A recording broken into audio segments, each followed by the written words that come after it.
Well, we are going to go ahead and get them started today.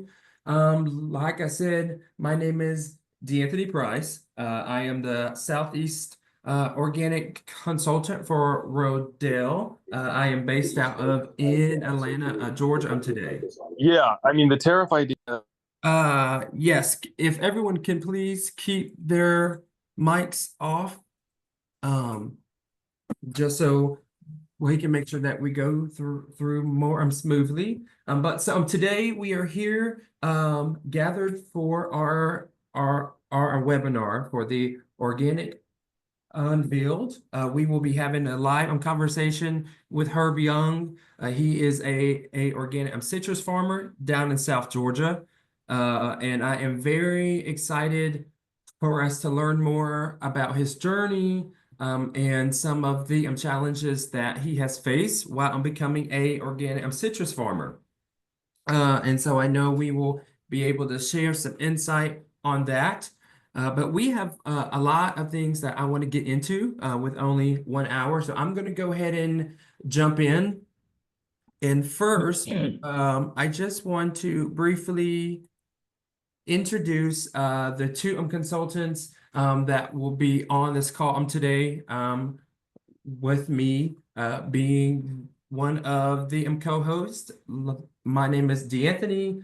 I am based out of Atlanta, Georgia. And as a Southeast Organic Consultant, my main role is to provide technical assistance to current and transitioning organic farmers in the Southeast. And so with that being said, if you are on the call today and you are in the Southeast and you are looking for some more information about either organic practices or trying to be organically certified, there is my email, and please contact me. But I am going to allow Jen to briefly introduce herself. Jen? Thanks, D'Anthony. It's an honor to be here this morning. I'm another consultant on the Rodale consulting team. I'm located over here in the Southwest, northern New Mexico. And I've been working in the organic certification industry for about 20 years. So it's just a joy to be on this team of consultants working around the country. And there's actually a lot of similarities between the Southwest and the Southeast. Might not look so on the surface, but we could get into that another time. But yeah, it's just a joy to be here, and I'm just here to be present if any questions come up that I can help with, and I'll chime in at the end also if I have any feedback. And yeah, feel free to bring me in if there's anything that I can help with during the talk, Herb and D'Anthony. Glad to be here. Peace River, some of these Thanks, Jim, so much. I am very blessed to have you here and to give us some better insight on some things that we will be talking about today.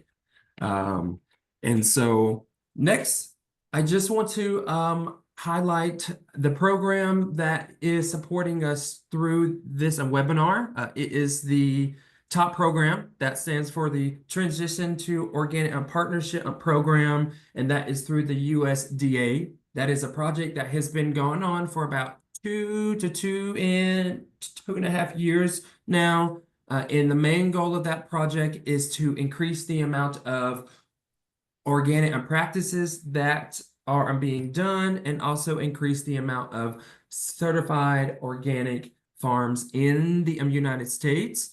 And so I am a part of the southeastern region of that project. The leader on that project is FOGS, Florida Organic Growers, but we are a partner in Georgia. And so I just wanted to take the time out. And this project allows us to give technical assistance. And so, like I said in the beginning, if you are a current or a transitioning organic farmer in the Southeast, go ahead and pull your phone out, scan that code, and that will send you to a website that will give you some more information. And also, I want to go over some some house rules before we get started. Like I said in the beginning, I would like everyone to keep their mics off throughout the webinar. Please feel free to add thoughts, comments, and questions in the chat box. And in the end, we will have time to where the audience will be able to ask some questions. And so please feel free to use the chat. But with that being said, let's go ahead and dive right on in. It is an honor to have Herb Young. Herb is a organic citrus farmer in South Georgia. I first met Herb about, I want to say about a year ago at a organic, well, not a organic, but it was a citrus field day in Quincy, Florida. And he was the first ever grower that I have ever met that was doing citrus organically. And at the time is when I was really learning as much as I can about being organic. Uh, and so when I first met Herb, I was able to get his contact, but since then I have been able to work with him, and I think he is a great example of a transitioning farmer to be in the organic industry. So now, Herb, I'm going to give you privilege to share your screen. Let's see, Adelphi. Let's see.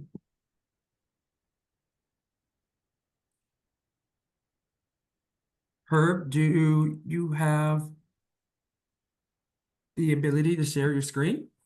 Okay, so is what's up right now?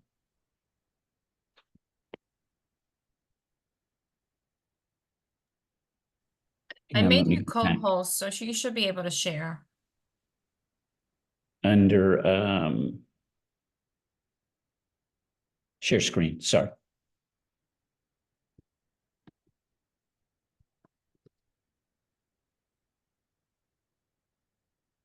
All right. Okay. And while Herb is getting his presentation together, I would like everyone to drop in the chat, where are you located? And also tell me in what capacity are you here in? So if you are a grower, if you are in extension, tell us a little bit about yourself. But with that being said, Herb, thank you so much for taking the time out to be with us today. How are you doing today? Doing great.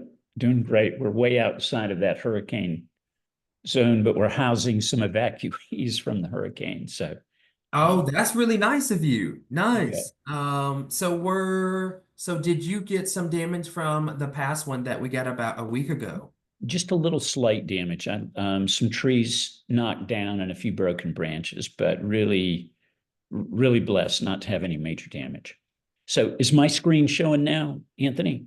Yes, it is. Okay. So Herb, can you take the next few minutes to tell us a little bit more about yourself and your operation? Sure. I'd like to start by saying thanks to this team at Rodell. They've been a great help to me. They have answered some real technical questions and helped me resolve some issues that I couldn't figure out how to get past on my certification.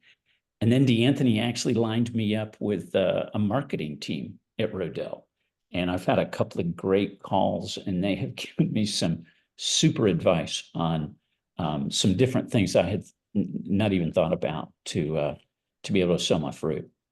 So let me, I kind of introduce myself. Started out a long time ago, didn't grow up on a farm, but had connections with dairy farms and horse farms working on growing up. In college, got real interested in agricultural ecology. And as a result of that, I transferred to the University of Georgia, where they had both studies. And I thought I could work in both, but they don't get along with each other. So I ended up in the agronomy department and really loved the research aspect of it, and ended up going on, worked on some research farms, going on and get a master's in plant pathology. And then, to be quite honest, industrial ag industry. That's where the research was going on, and spent then my career doing a lot of field research.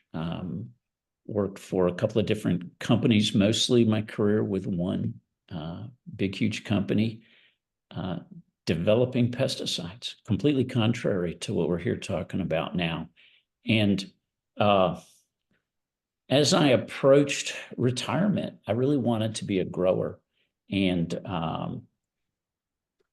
this is my operation 3 years ago, 4 years ago almost.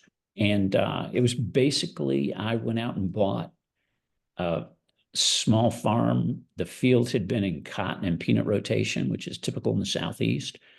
That's us planting the trees.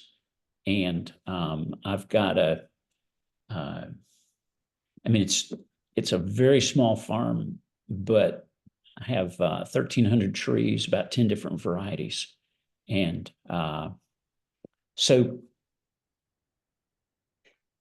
I guess I skipped ahead too quickly about how I ended up getting into organic. So I started my growth completely regeneratively and organically right from the start. Once I got ready to become a grower myself, I decided that organic was really an option. When I started exploring it and looking into it, having a research background, I was absolutely floored that the amount of research, and a lot of it is real current, that had gone into not only organic, but regenerative practices. And I really decided that's what I wanted to do. So it's been the last 3.5 years of restoring this soil, bringing it back to a stable life in the soil. And a lot of that was learned through all the things that you all are finding out now, tremendous amount of podcasts. I was just floored the amount of information that is now available to teach us how to do this. And what surprised me so much is that this information was not available during my 40-year career in agriculture. It just wasn't. To be honest, we sincerely felt, even in the pesticide industry, that we were helping farmers and trying to feed the world. Farmers had horrendous pest problems, and that's basically what we were trying to solve, having no idea that the pest problems were really a reflection of all the agricultural practices that they were using. Tillage, synthetic fertilizer, and then all those pesticides were actually compounding pest problems.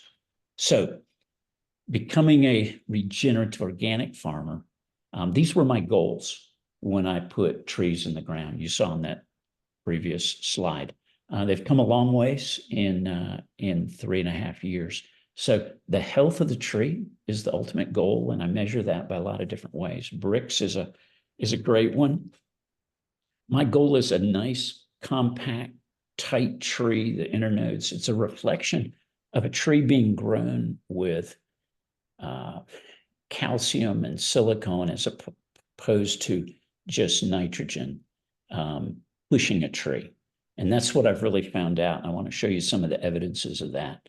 One of the big ways of restoring the soil was cover crops. I do cover crops year round, 10 different species in the spring, and then a different 10 species in the fall. Low insect and disease pressure was a goal, and I've really seen that. Citrus is an interesting tree. You can flush 5 times a year. It takes 25 leaves to fill a citrus fruit. That's what the university says. So every citrus grower is making every effort to have as many leaf flushes as you can. And so that's been a great way for me to measure the health of the trees. Now, Not only Herb, do I add microbes, all kinds of commercial inoculants, add compost tea. But then I regularly feed the microbes. So I'm almost on a schedule of alternating between foliar and soil. My foliar nutrient program is pretty much just for the tree. I monitor that with sap analysis. The soil through the irrigation nutrient applications really are for the microbes. Everything that you can imagine, the things that other people are doing, fish hydrolysate, seaweed kelp, humic acid, fulvic acid, long chain carbons, molasses. I use a lot of blue-green algae, Chlorella vulgaris from N-Soil, has a real not only nutrient but a hormonal effect. So the result, what I'm looking for, is a nutrient-dense fruit.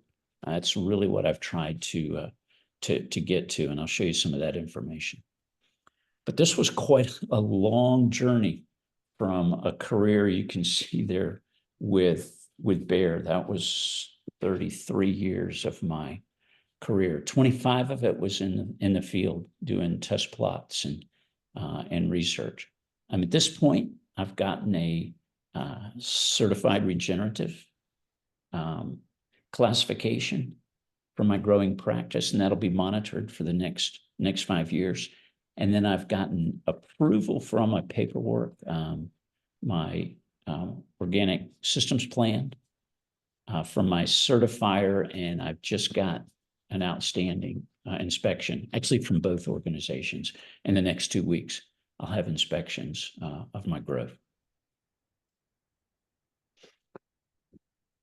So, so, one thing is, I always really enjoy learning more about your farming journey, because so I do have to say, you are one of the very few farmers that I know that have came from a conventional background, but actually also worked in that industry. And now, you truly believe in the power of these practices. And, the main goal of that is our soil health. But one thing that I know about you, Herb, is you really love to do research. And that really shows, since you have a master's degree, but you also have years of experience with working with research on companies. And so I do know how having some type of component of research on your farm was really important. So can you talk about some of the on-farm trials that you currently doing on your farm? So this, I pulled up one of the trials that that I started right from the beginning. I really wanted to prove to myself everything I'm doing.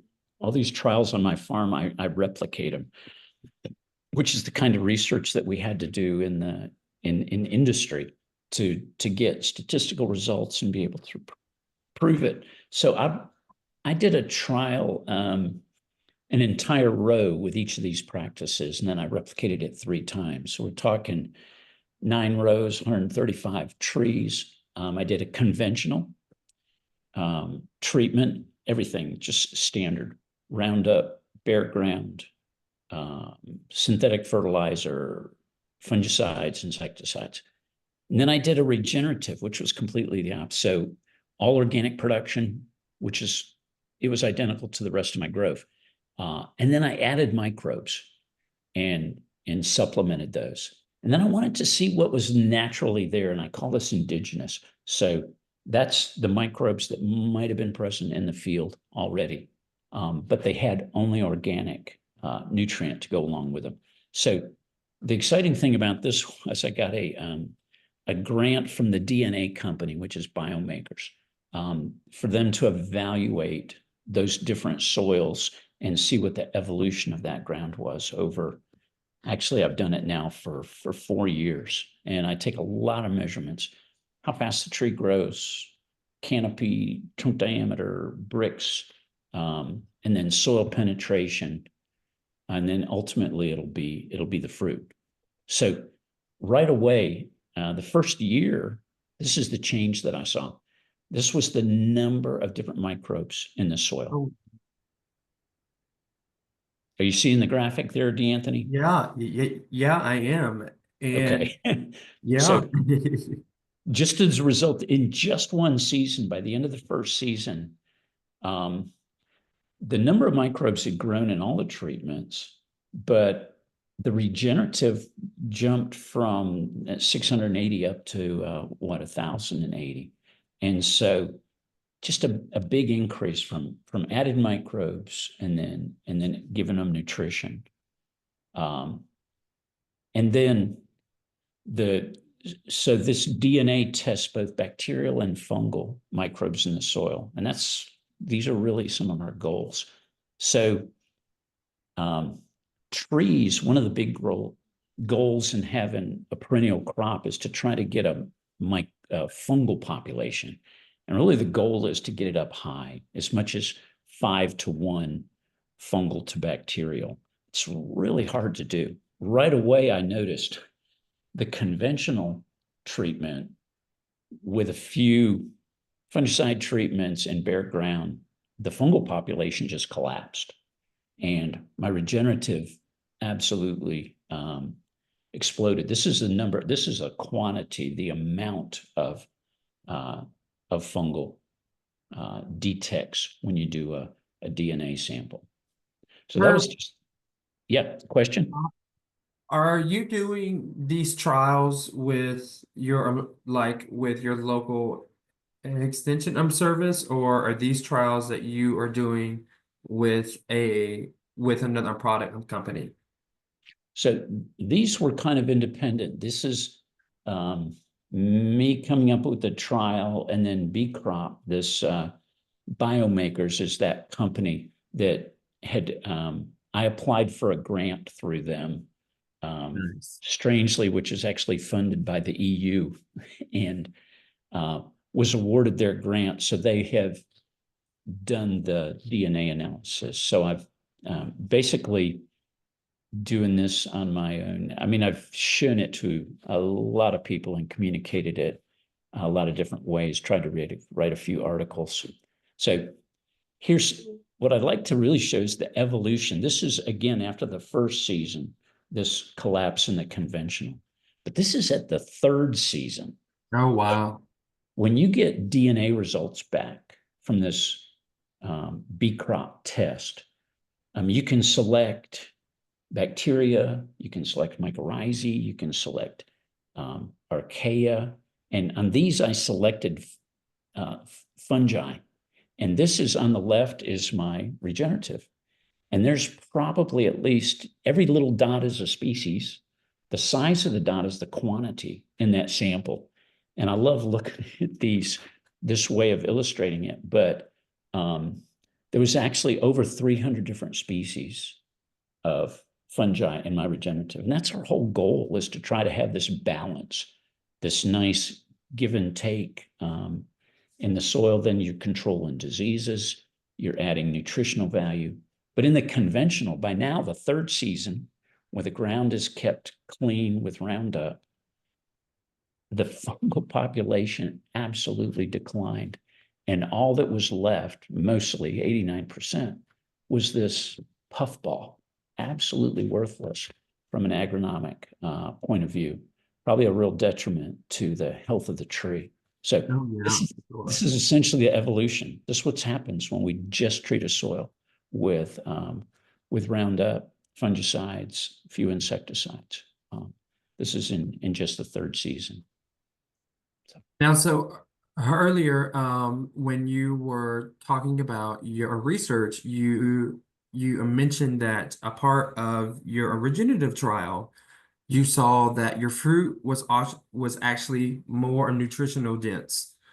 Here at Rodale, we truly believe in that once you have a healthy soil, you create healthy plants. And once you create, healthy plants with healthy food, you are creating a healthy community.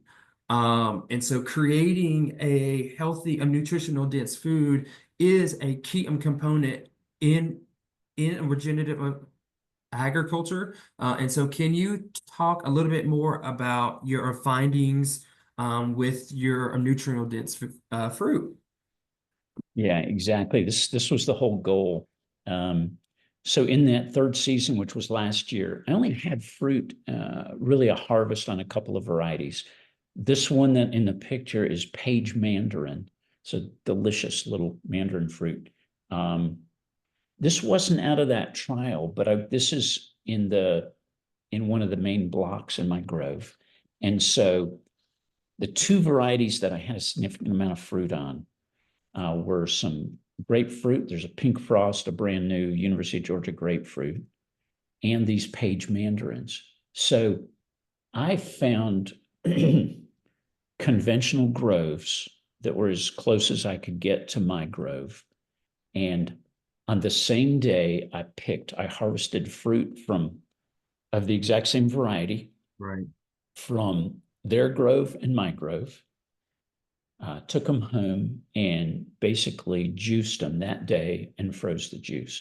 So I got two sets of data. This Page Mandarin, this grove on the left was only 10 miles away. It's exactly the same tree. I actually bought my trees from that grower. So same variety. This is the difference in the growing practices.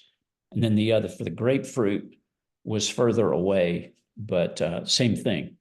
Different timing, but I picked in my grove and their grove. And then I basically sent the frozen juice off and did to an analytical lab, which was USDA certified, Eurofins lab. This was a big commitment on my part, and I really felt it was kind of the conclusion of everything I did.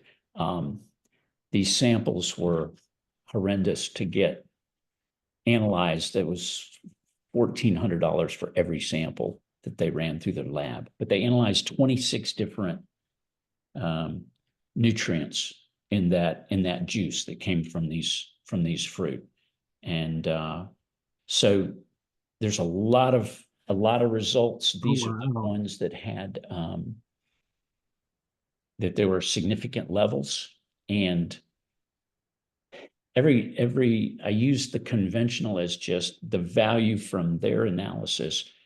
I just put as a single orange, and then mine, if it was twice as high, there are 2. If there's 5 times as high, there were 5. The differences were absolutely unbelievable. I was even hoping for, maybe a 50% increase in some of these nutrients. And yet these values to me were absolutely off the charts.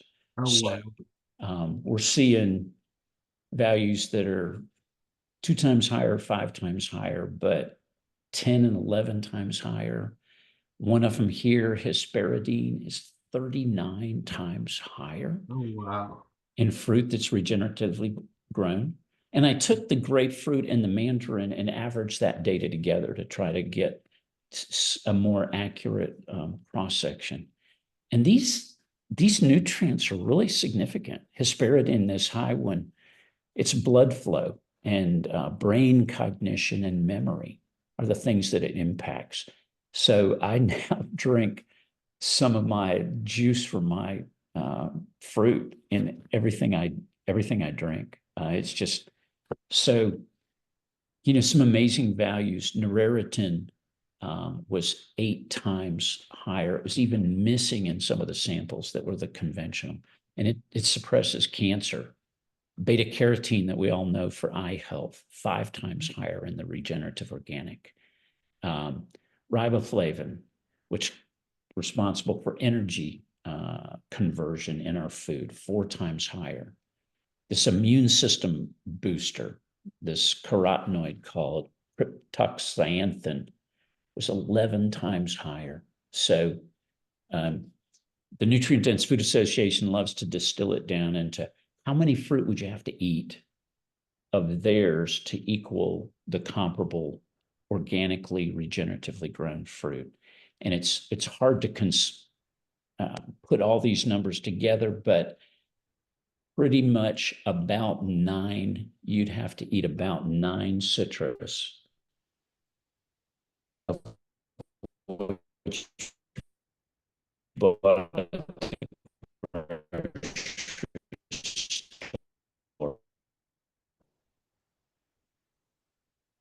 Herb, are you there?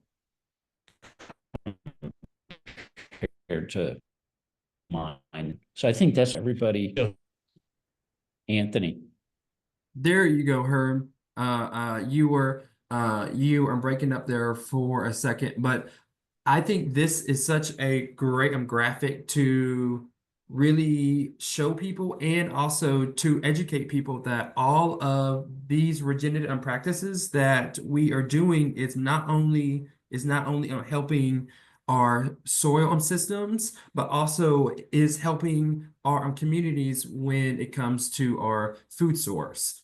Now, a part of growing such amazingly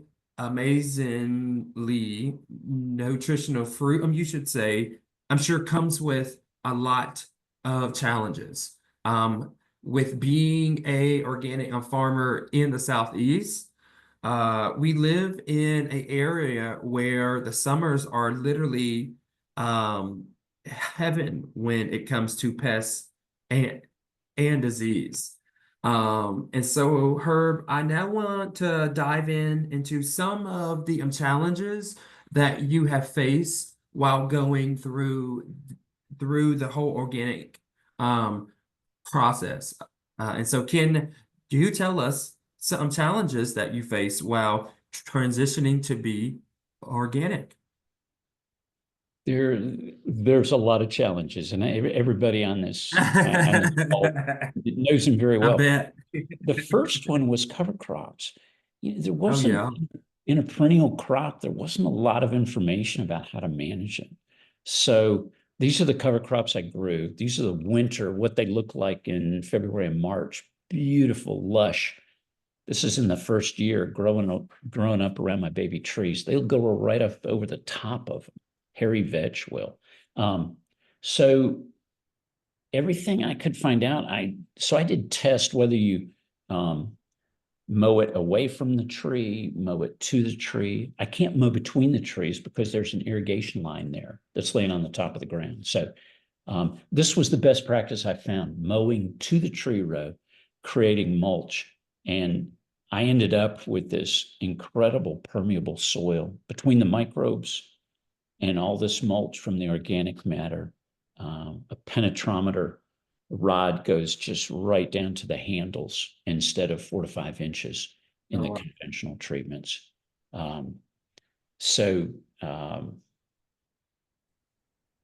Cover crop seeds were complicated to source and to find. I finally found a neat source that could build a mix for me called Sustain Seed. They use completely raw seed.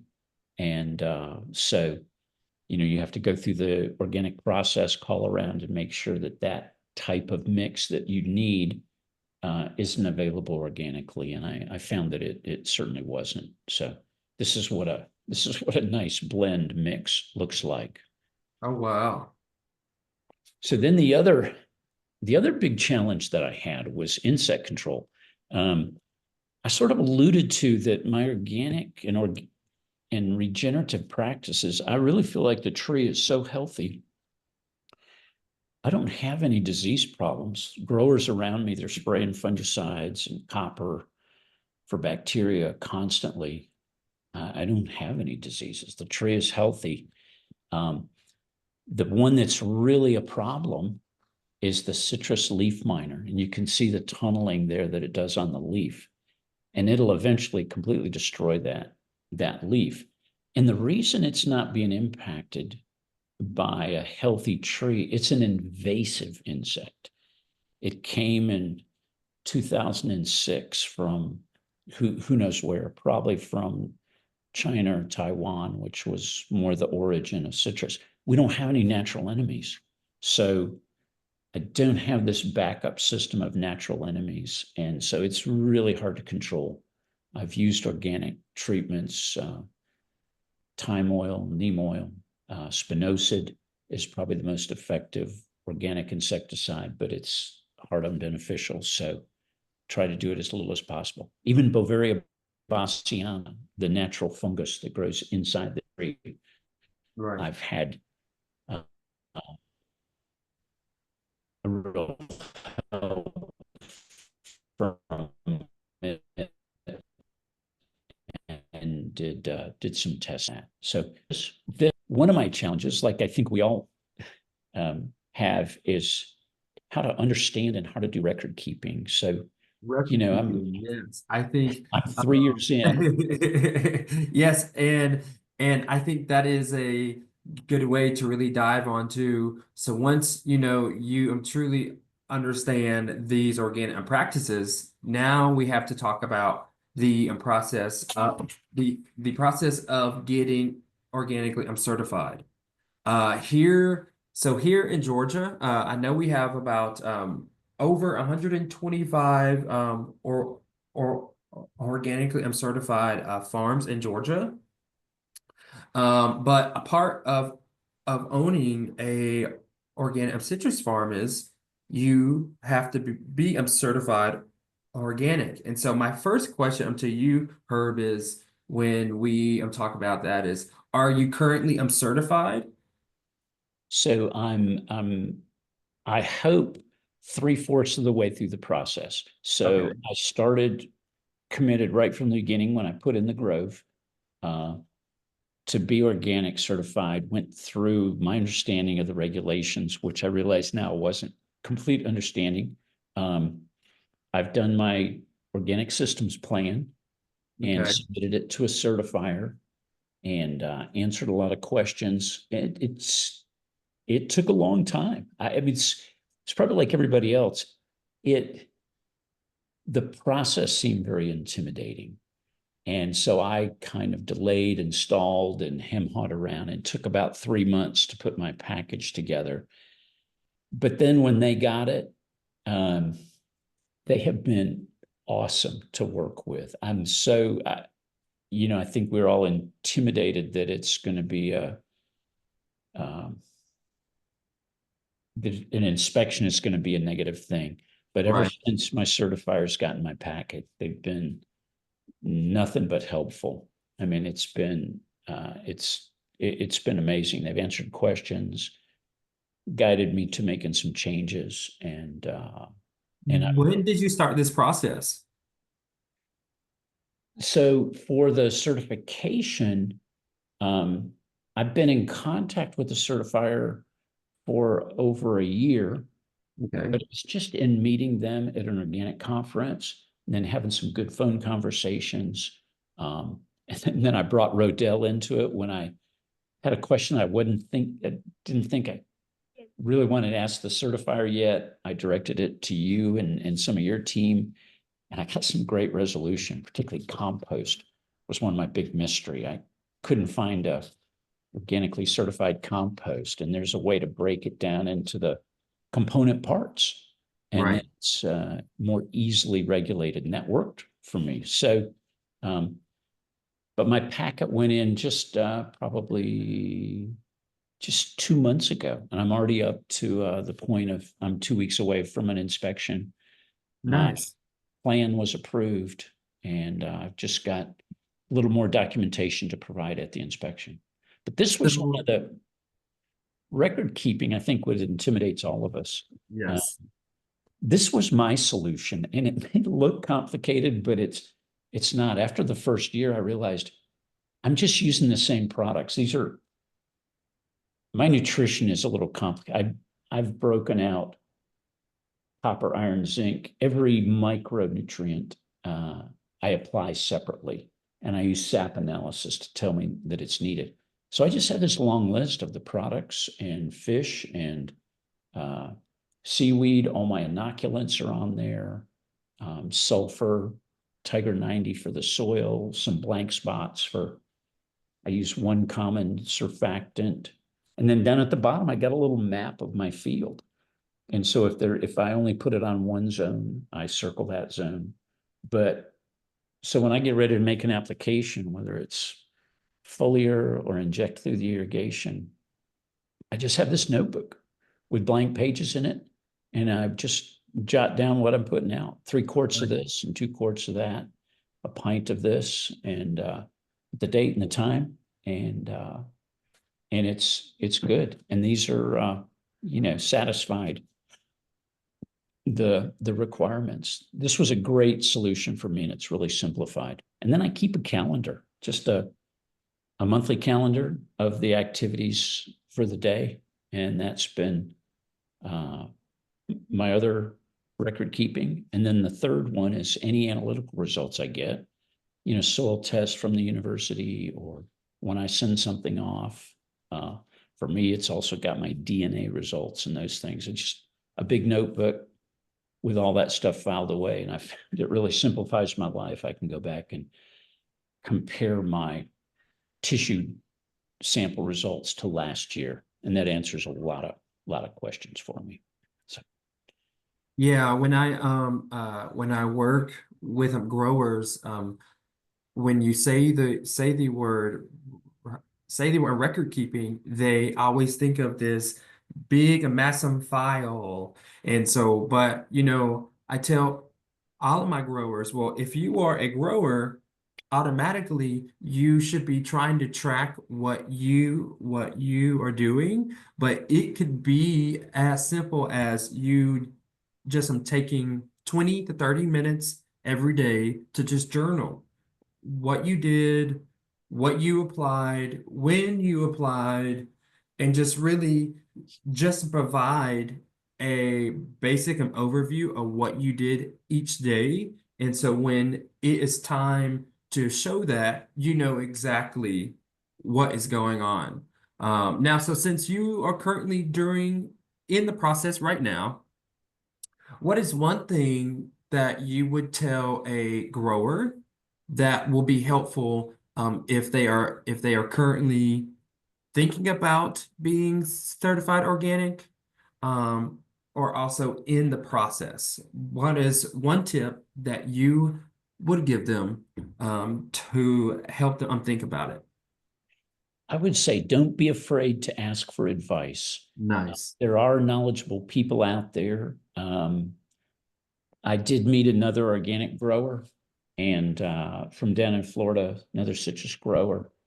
And I just threw myself at his mercy, and I said, how do you handle this? And he said, no, we just call our certifier. And he recommended a certifier. He gave me some hints, showed me their notebooks, and I realized, okay, he sort of taught me it's not as painful as I thought it was going to be. So yeah, finding somebody and asking for advice would be probably my biggest recommendation. And I think that is a great recommendation. I say all the time that I can teach a grower everything that they need to know, but the best way for a grower to learn is to also work with other growers. A part of the top program that we have here in the Southeast is we also have a mentorship component.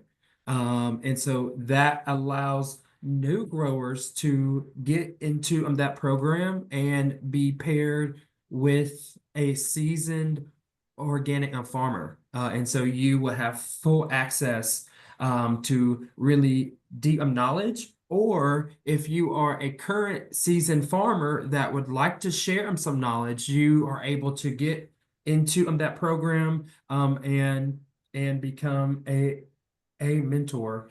Now I want to allow Jen to say a few comments about getting organically certified. She has years of experience in that field. So Jen, do you have anything to say about the conversation or some key things around getting certified? Yeah, sure. I mean, I just think that you guys, really covered it from the perspective of Herb as a applicant and the process that he's gone through. And also D'Anthony, you know, just the value of certification from different standpoints of nutrient density, growing community, as well as a marketing, you know, niche, hopefully. And so, you know, what I can add is I can just reiterate that just that it is not a pass or fail process. And I think a lot of the fear that applicants might go through at the very beginning is worrying that they're just going to get something wrong and not be eligible or something. And it's really not the way it works. And I think Herb, your process demonstrates that. It's an ongoing learning process. And you get your application in, and the certifier says, you know, we still have a few questions about this or that. And then you begin that process of developing what is your organic system plan. And honestly, each year it develops, and at renewal, you add on new developments. So I just wanted to speak to that, and that it is really an asset to be able to reach out and ask for help from your certifying agency, from Rodale consultants, if you have the benefit of having access to them in a state where they're available. Like, you know, right now in Georgia, we have a great program there through TOP. And, you know, also your local community. And so, you know, going to local events, farm tours, farm walks, the sorts of community development that D'Anthony is working to promote locally is only going to enhance everybody's learning abilities. There's a lot of information out there. And as far as, you know, the value for certification and why each individual might choose to certify, you know, it's very individual reasoning behind that for everyone. It's different there, and there are more and more marketing opportunities. I was just reading about organic certification, how much it's grown, how much it will continue to grow as consumers care about where their food is coming from, both for environmental and health reasons. But then there's also being a part of a local community, and also really, I find that certification, not only do you have something to give to your customers that just says, this is how I farm, without having to sit there and talk, but, you know, you also have the internal quality control that you're bringing into your operation. I think that has a lot of value. It's like record keeping, hygiene, routine and repetition of record keeping, the annual renewal just keeps everything tight, and it begins a learning process, I believe, that has a lot of value onto itself, and particularly when you're looking at regenerative practices growing.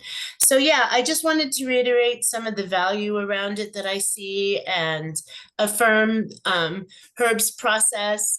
I think, Herb, that you've gotten from application to inspection scheduling in 2.5 months speaks really great about your certifier. That's pretty quick, and I'm sure that as a new applicant, they'll probably review you, and you'll be hearing, you know, somewhat shortly after that. So you'll have to keep us in the loop on that. But, you know, congratulations on getting to this point.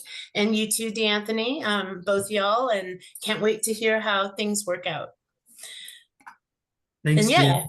I can answer any questions, but I just wanted to just affirm what I've been hearing mostly today and add what I believe the values are.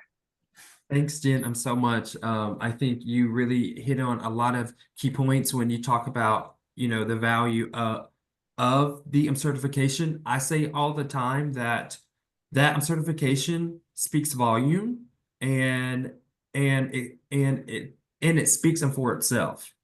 But Herb, I really want to thank you, you know, for taking the time out to share your journey and to share some of the things that you have overcome while this journey. I do want to open the floor for some questions. So now this is a great time to ask Herb some more details about his journey, or since you actually have 3 consultants online right now. So if you either have questions for us. I think this is the imperfect time.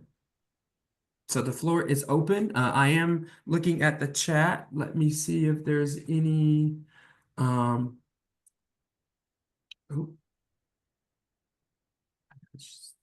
see anything in the chat. Let's get some questions going.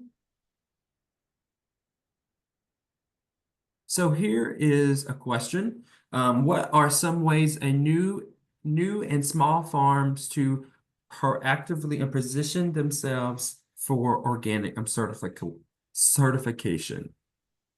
That's a really good question. So what are some ways that a new and a small farm could be doing for them to get organically certified? I think one of the best things is to learn more about what it truly means to be organic, and then also trying to get into the community.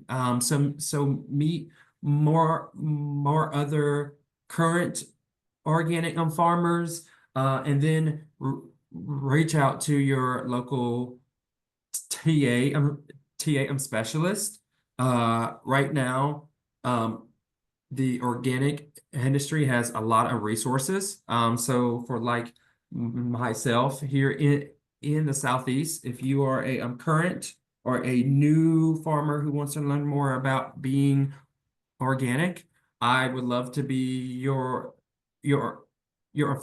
first step. And so I have added my email. You can look up my name, but that would be my biggest advice would be to just start learning more about your local organic community and markets, and starting to meet more of your local organic farmers and reach out to TA specialists like myself. Jen, do you have any other thing to that question?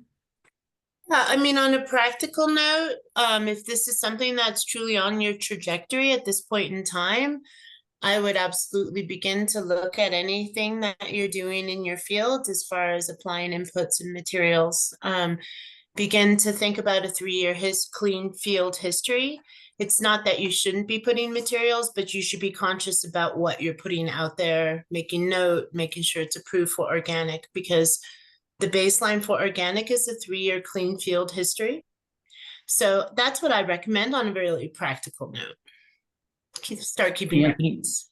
There's a good question here from Winnie to me about, did I see a difference in nutrient density in the indigenous? And I didn't, to be honest, because of the cost of the samples, all I compared was regenerative versus conventional. And then they also asked, what are some of the microbes that I used? I probably went through a lot of different sources. I used several different inoculants from Tanios, and then one from BioGreen Planet. There's a brand new inoculant company in Atlanta that I use some of their products. One of the real challenges for me was mycorrhizal fungi. I've used 4 different mycorrhizal inoculants, and have been disappointed every year when I get the DNA results back that none of the species that were in those inoculants had taken hold in my grove. So that's been one of the real challenges for me. And finally, I found an inoculant designed for orchards, and I've got to get it cleared for organic use. But I'm hoping that it might have some better species in it that would fit in my situation. So thank you for that question. Is there any other questions? Please ask. We have just a few more minutes. While you guys think of some questions, I just want to highlight a upcoming event that is also sponsored by Top. It will be at Lola's Organic Farm in Glenwood, Georgia.